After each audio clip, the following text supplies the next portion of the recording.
अस्सलाम वालेकुम। जमात नवूम मजमून जुग्राफिया सबक नंबर 10 शहरकारी हिस्सा 1 उर्दू प्लस चैनल पर जो है हम इस सबक का मुताल्ला करने वाले हैं। इस सबक को भी 3 हिस्सों में तकसीम किया गया है ताकि नुकात जो है अच्छी तरीके से वाज़ा हो सके। ये जो सबक है आपकी दरसी किताब के सफ़ा नंबर 75 से 80 पर मौजूद है। बताइए तो भला, यानी सबक की शुरुआत में आपको मुकालमा दिया गया है हमदान और यजदान। हमदान जो है किसान है और यजदान उनके बेटे हैं। तो इस मुकालमे के जरिए जो है आपको सबक के अंदर कौन सी चीज मौजूद है या कौन से नुकात मौजूद है उसको समझाया गया है। तो सबसे पहले आपको है हमदान, यानी किसान जो है वो अपने बेटे से कह रहे हैं कि आज मैं खेत में देर से पहुंचूंगा, तू पहले पहुंच। तो यजदान कहते हैं बाबा मैं आज कारखाने जाने की सोच रहा था। तो मतलब किसान जो है अपने बेटे से कह रहे थे कि आप खेत में जल्दी चले जाओ। तो अब उनके जो बेटे हैं वो कहते हैं उनको जो है कारखाना जाना था। तो हमदान क्यों बेटा, वो पूछते हैं क्यों जबकि हमारे पास खेत मौजूद है। तो यजदान मुझे लगता है कि मैं इस कारखाने में नौकरी कर लूं। तो यजदान को ये महसूस हो रहा है कि उनको जो है खेत के अलावा कारखाने में भी नौकरी करनी चाहिए। तो हमदान कारखाने में नौकरी, वो किस लिए भला। अब ये हैरत में पड़ जाते हैं, खेत मौजूद है तो भी कारखाने में क्यों आपको काम करना है। तो यजदान कारखाने में नौकरी करूंगा तो माहाना तनख्वाह मिलेगी। माहाना मतलब कारखाने में अगर जो काम करता है उसको महीने की तनख्वाह मिलती है, इसीलिए उसको कहा गया है माहाना। ज्यादा वक्त काम करूंगा तो ज्यादा पैसे मिलेंगे, दिवाली के वक्त बोनस भी मिलेगा। हाँ, तो कारखाने में काम करने वालों को ये फायदा रहता है कि महीने भर जो उनकी तनख्वाह रहती है वो उनको मिलती है। अगर वो ज्यादा काम करते हैं तो उसका पैसा भी मिलता है, जिसको हम कहते हैं ओवर टाइम। दिवाली के वक्त बोनस भी उनके लिए रहता है। तो हमदान अरे लेकिन अपने खेत का क्या होगा। तो हमदान को जो है अपने खेत की फिक्र थी, तो अपने बेटे से कहते हैं कि आप अगर सारा दिन कारखाने में मसरूफ रहोगे तो खेत कौन देखेगा। तो यजदान नौकरी करते हुए खेत की देखभाल भी करूंगा। अब वो तसल्ली दे रहे हैं, वो बता रहे हैं कि मैं नौकरी करते करते जो है अपने खेत की भी देखभाल करूंगा। उनका कहना ये है। हमदान वो तो ठीक है लेकिन क्या तू ये कर पाएगा। अब उनके अब्बू जो है उनसे पूछ रहे हैं अपने बेटे से कि दोनों चीज आपको हो सकती है क्या, कारखाने में नौकरी भी और खेती भी।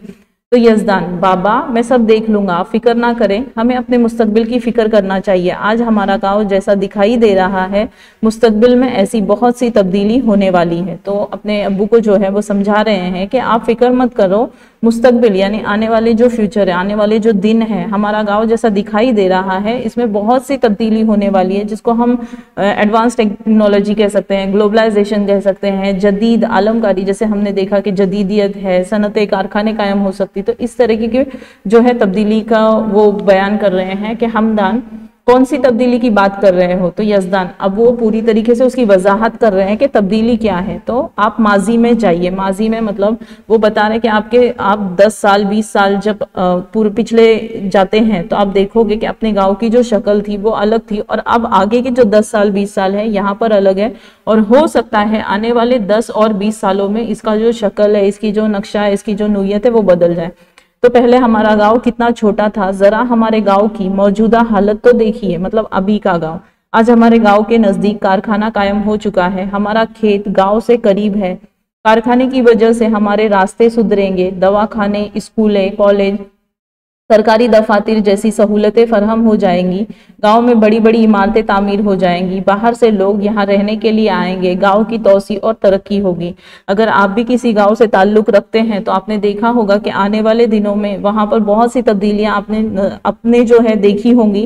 पहले वो गांव कैसा था और अब उसकी शक्ल, उसकी नूयत धीरे धीरे बदल रही है। जिस तब्दीली का जिक्र यजदान यहाँ पर कर रहे हैं उस तब्दीली को आप भी जो है उसका मुशाहिदा करते होंगे। देखा होगा आपने ये तब्दीली आपके गाँव में भी धीरे धीरे जो है आ रही होगी। तो इस तरीके से यजदान बता रहे हैं। नेक्स्ट स्लाइड पर आप देखोगे कि इस मुकालमे के तहत आपको कुछ सवाल के जवाब पूछे गए हैं कि यजदान के जहन में कारखाने जाने का ख्याल क्यों आया। तो जवाब ज्यादा से ज्यादा रुपया कमाने के लिए। जाहिर सी बात है, जब हम खेती बाड़ी करते हैं, ज़िराअत करते हैं, ज़िराअत होती है तो हमें जो है हमारी गुजर बसर के इतना जो है हासिल हो जाता है। लेकिन अगर हमें कुछ आगे बढ़ना है, आगे कुछ करना है तो उतना रुपया हमारे पास मौजूद नहीं होता। हमदान को किस बात की फिक्र थी। तो हमदान को खेत की फिक्र थी कि वो किसान थे, जाहिर सी बात है किसान थे और खेत उनका मौजूद था तो उनको खेत की ही फिक्र होगी। यजदान को गांव में किन तब्दीलियों की तवक्का है। तो वो क्या कह रहे हैं, अगर कारखाना कायम है तो रास्ते सुधरेंगे, जैसे तारकोल वगैरह की सड़कें कायम की जाएगी, नकल व हमल के जराए वहां पर मौजूद होंगे, फिर स्कूल कायम होगा क्योंकि लोग वहां पर बसने के लिए आएंगे तो अच्छे से अच्छे स्कूल वहां पर कायम किए जा सकते हैं, कॉलेज हो सकता है, अस्पताल कायम किया जा सकता है लोगों के लिए। आपने देखा होगा जहां पर आबादी बसती है वहां पर ये तमाम इंतजामात धीरे धीरे जो है शुरू होने लग जाए, ये सारी सहूलतें आपको हासिल होने लगती हैं, सरकारी दफातर कायम किए जाएंगे। इस तरीके से ये मुकालमे के ऊपर जो है सवालात थे। अब आपको जुग्राफियाई वजाहत बताई गई। गांव के नजदीक कारखाने शुरू होने की वजह से लोगों के पेशों में तब्दीली आई है। जाहिर सी बात है कि अगर कारखाना शुरू होता है तो लोग खेतीबाड़ी के अलावा जो है कारखानों में भी काम करेंगे, तो पेशे की तब्दीली आएगी। जैसे अगर कारखाने में कोई सामान बन रहा है तो उस सामान को एक जगह से दूसरी जगह पहुंचाना, लाना, ले जाना, फिर इस तरीके से और भी पेशे जो है वजूद में आएंगे। मसलन रोजगार की वजह से बाहर के लोग गाँव में रहने के लिए आएंगे, जाहिर सी बात है। तो वहां पर क्या होगा, आबादी बढ़ेगी, लोग आए हैं तो गांव में नकल व हमल यानी आने जाने के रास्ते बनेंगे और जराए भी आपको नजर आएंगे। ताम खाने, नाश्ता घर, ताम खाने, रुकने के लिए जगह, नाश्ता घर आपने देखा होगा जगह जगह स्नैक सेंटर्स होते हैं।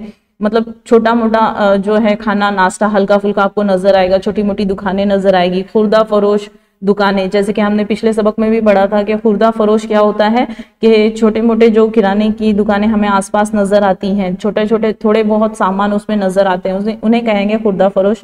तिब्बी खिदमत, तो मैंने अभी कहा कि जैसे जैसे आबादी बढ़ती जाएगी तो तिब्बी खिदमत में जो सहूलतें हैं वो भी बढ़ती जाएगी, बेहतर से बेहतर होती जाएगी। स्कूलें जैसी सहूलतें मैसर आ जाएंगी, क्योंकि अगर लोग वहां पर बसने आ रहे हैं तो जाहिर सी बात है बच्चे होंगे जिनको पढ़ाई के लिए, तालीम हासिल करने के लिए स्कूल जरूरी होगी, जिनकी वजह से वो गांव की या काया पलट हो जाएगी। और धीरे धीरे आप देख रहे हैं कि गांव क्या हो रहा है, शहर में तब्दील हो रहा है। नेक्स्ट स्लाइड पर आप देखोगे कि अपने मुल्क में के तनाजुर में देखें तो ज़राअत देही इलाकों का बुनियादी पेशा है। अगर हम हमारे मुल्क को सामने रखते हुए मुशाहिदा करते हैं तो ये समझ में आता है कि हमारे यहाँ पे ज़्यादा से ज़्यादा जो है ज़राअत यानी खेती-बाड़ी की जाती है, ज़राअत को अहम माना जाता है। ज़राअत और ज़राअत पर मबनी पेशे इब्तदा ही से किए जाते हैं। तो अगर हम देखते हैं पहले ज़माने से ही, कदीम ज़माने से ही यहाँ पर ज़राअत और ज़राअत पर मबनी पेशे जैसे कि मवेशी हुआ, गल्लाबानी हुआ या ज़राअत से ताल्लुक़ रखने वाली और भी जो पेशे हैं वो यहाँ पर नजर आते हैं। लेकिन अब देही इलाकों में मुख्तलिफ सनतें भी शुरू हो रही हैं, तो देही इलाकों में छोटी मोटी घरेलू सनतें भी आप जो है देखते होंगे कि शुरुआत हो रही है। मसलन कारखाने, मिलें, बिजली मंसूबा, कसीरुल मकासिद मंसूबे। तो आपको मिसाल के जरिए बताया, कारखाने कह रहे हैं, पहले सनतें नहीं कहा गया, कारखाने, फिर मिलें हैं, मिलें जैसे कपड़ा मिलें आती हैं इस तरीके से, फिर बिजली मंसूबा, अगर बिजली होगी तभी ही मशीनें क्या करेंगी, काम करेंगी, और कसीरुल मकासिद मंसूबे, ऐसी प्लानिंग बनाई जा रही है, ऐसे मकासिद या के तौर पर मंसूबे बनाए जा रहे हैं जिसकी वजह से गांव क्या करे, तरक्की करे। इन वजूहात की बिना पर मुकामी के अलावा आसपास के इलाके के लोग भी कामकाज के सिलसिले में गांव आते हैं। जाहिर सी बात है, आप जिस गांव से ताल्लुक रखते हैं, आपने भी अपने गांव को छोड़कर शहरों की तरफ, आपके जो पेरेंट्स हैं उन्होंने रुख किया है ताकि क्या हो सके, ज़्यादा से ज़्यादा जो ये जरिया माश है वो हासिल हो, इस तरीके से वो भी तरक्की करे। तो इस तरीके से जो लोग हैं कारखाने में काम करने के लिए शहरों की तरफ आते हैं। गाँव की आबादी में इजाफा हो जाता है, इन लोगों को मुख्तलिफ खदमात फराहम करने के लिए दिगर खदमाती पेशे रिवाज पाते हैं। जैसे कि मैं आपको जो है पिछली स्लाइड में भी मैंने बताया आपको कि गाँव की अगर आबादी बढ़ रही है तो सहूलतों में भी इजाफा होता जाएगा और एडवांस से एडवांस टेक्नोलॉजी वहाँ पर आने की कोशिश या वो सहूलतें वहाँ पर लोगों को देने की कोशिश की जाएगी। और आपने भी देखा होगा कि जिन इलाकों में आबादी बढ़ना शुरू होती है उन इलाकों में ये सहूलतें धीरे धीरे आपको नजर आएगी। तो आपको मिसाल के तौर पर बताया जा रहा है कि तिब्बी खदमात, खुर्दनोश, अस्पताल, तफरी गाहें, तिब्बी खदमात, हॉस्पिटल में भी आपने देखा शहरों में ज़्यादा एडवांस चीज़ें मौजूद है, मशीनरी मौजूद है, स्पेशलिटी हॉस्पिटल आपको नज़र आएंगे। खुर्दनोश जो छोटे मोटे नाश्ते वगैरह के जो दुकानें होती हैं उनको कहेंगे। अस्पताल, हॉस्पिटल, तफरी गाहें जैसे कि गार्डन वगैरह हुआ, ये भी आपको शहरों में नज़र आएंगे। नतीजतन गांव की तौसी हो जाती है और पुराने गांव की शक्ल तब्दील हो जाती है और धीरे धीरे गांव क्या होता है, शहरों में तब्दील होना शुरू होता है। गांव की अवामी खदमात फराहम करने वाली इंतजामिया की नोयत भी बदल जाती है। अवामी खदमात ये हुकूमत से ताल्लुक रखता है, हुकूमत जो इंतजाम करती है, जैसे कि पंचायत हुआ, ग्राम पंचायत हुआ। देखो अगला पॉइंट वही है कि ग्राम पंचायत की बजाय नगर परिषद या नगर पालिका वजूद में आ जाती है और यही नगर पालिका महानगर पालिका में भी तब्दील हो जाती है। तो जैसे जैसे मतलब पंचायत, नगर परिषद, नगर पालिका, इनका जो सतह बढ़ती है, स्टेप्स जब बढ़ती है तो इनके काम करने के तरीके भी बढ़ जाते हैं।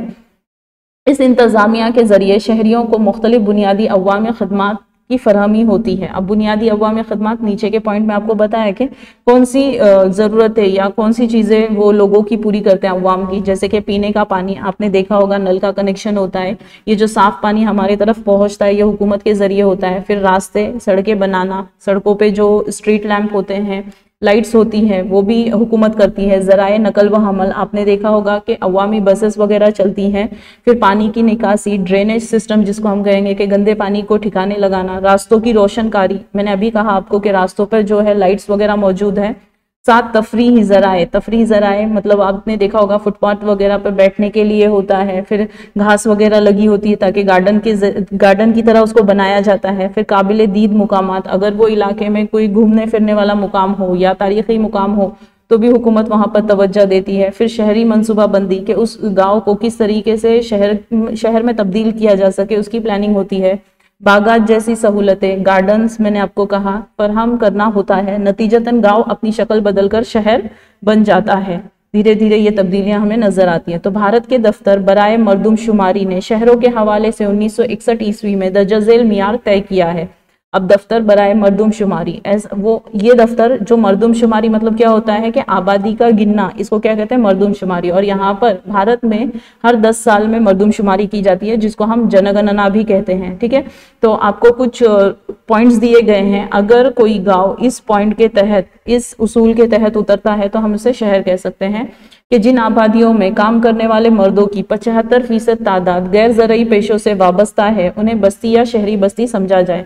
मतलब 100 में से 75% लोग अगर गैर ज़रूरी मतलब ज़राअत से ताल्लुक ना रखते हुए और किसी पेशे से ताल्लुक रखते हैं, पहली कंडीशन ये। दूसरी, बस्ती की आबादी 5000 से ज्यादा हो। उस बस्ती की आबादी, जैसे कि आपने गांव में देखा होगा 20, 25, 50 घर मौजूद होते हैं, लेकिन यहाँ पर क्या कह रहे हैं कि अगर 5000 से ज्यादा मौजूद हो तो दूसरी कंडीशन है, शहर कह सकते हैं उसको। नेक्स्ट आता है बस्ती की आबादी का अकल तरीन गुंजानपन 400 अफराद फी मुरब्बा किलोमीटर होना चाहिए। अकल का मतलब होता है छोटा, थोड़ा कह सकते हैं। अकल और आजम ये दो अपोजिट वर्ड है। आजम का मतलब बड़ा होता है और अकल का मतलब छोटा होता है। तो जो गुंजानपन है 1 किलोमीटर में 400 अफराद फी मुरब्बा किलोमीटर होना चाहिए। तो अगर ये गांव जो है इन 3 हालतों पर, इन 3 कंडीशन पर पूरा उतरता है तो हम उसे शहर कह सकते हैं। अब इस वीडियो में हमने देखा कि शहरकारी किसे कहते हैं, मतलब देही इलाकों से लोगों का शहरों में आकर बसना शहरकारी कहलाता है। देहातों का शहरों में बदलना धीरे धीरे। फिर सहूलतों में आपने देखा इजाफा किस तरीके से होता है। हुकूमत का बदलना मतलब हुकूमत की नूयत बदलती है, जैसे कि पंचायत, ग्राम पंचायत, जिला परिषद, नगर पालिका। फिर तालीम, तिब्बी, लोगों की आम जिंदगी का मियार बेहतर होता है। मतलब तालीमी एतबार से, तिब्बी एतबार से जो नई नई टेक्नोलॉजी है वो तमाम चीज़ें इन तमाम शोबों में इस्तेमाल करके लोगों को सहूलत जो है दी जाती है। अगर ये वीडियो आपको पसंद आती है तो लाइक कीजिए, सब्सक्राइब कीजिए, शेयर कीजिए। जज़ाक अल्लाह। इस सबक के अगले हिस्से का मुताला हम अगली वीडियो में करेंगे इंशाअल्लाह।